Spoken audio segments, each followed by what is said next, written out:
The top of the ear and through into the corner of the eye through this side. So we get a slightly asymmetric weight line building and flowing through the shape down onto the tip of the ear. As you've seen from some of the presentation models, we're really into this sort of idea of hair sitting out behind and onto the tip of the ear with those shorter, stronger panels. So I'm going to work onto that, and then I'm going to come back and pick you up as I move on to the top. Okay. It's a great colour, by the way, that, isn't it? It's lovely. So, as I said, this is the lovely martyr. We're going to go for something very kind of clean and simple. I think it's quite a strong message with the work that we're producing at the moment. A lot of sort of minimised volumes, some very sort of simplistic structures to the haircut, but keeping it nice and strong with a touch of a kind of a harder sort of edge to most of the lines. So we've worked so far from the cheekbone, keeping the line nice and square, working some graduation in, all the way through the back, and I've worked just from one side all the way through to the other.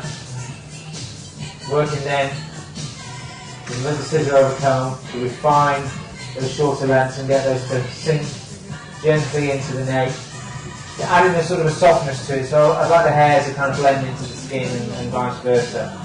That's kind of quite an important thing for me. I think with these heavier structures that we're talking about, these heavier, stronger, sharper lines, I think an element of softness in there, such as letting the edge just melt away internally, really complement one another. So I'm just going to skim over that with a clippers in a moment.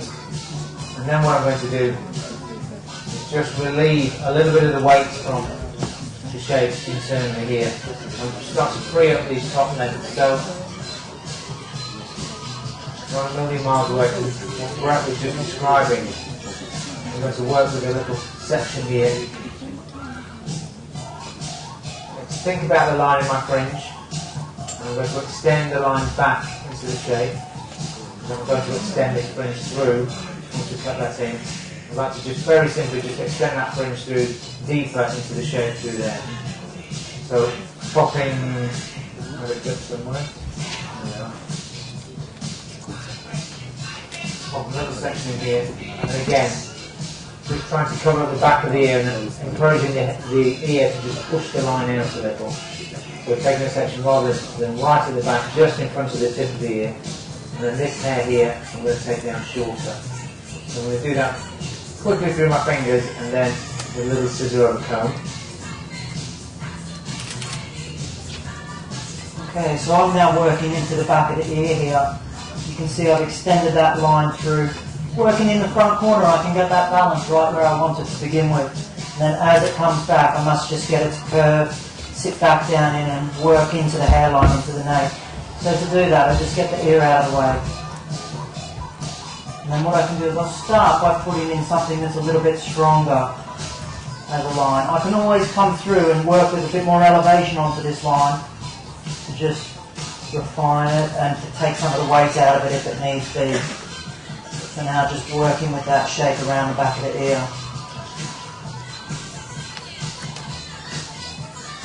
So as well as our foundations additions that we're working with, we're also celebrating the development of something that we launched last year. And as much as our online education goes, we've expanded that as well, now in many languages, and make it accessible to a much wider audience, of course.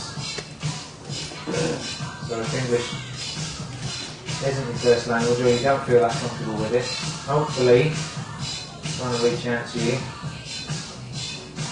and give you something that you can understand all the subtleties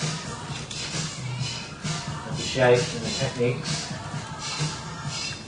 And then we're also launching one other thing that, obviously, as Jack said, education is at the heart of what we do. We're an education company, and we believe very strongly in education for everybody.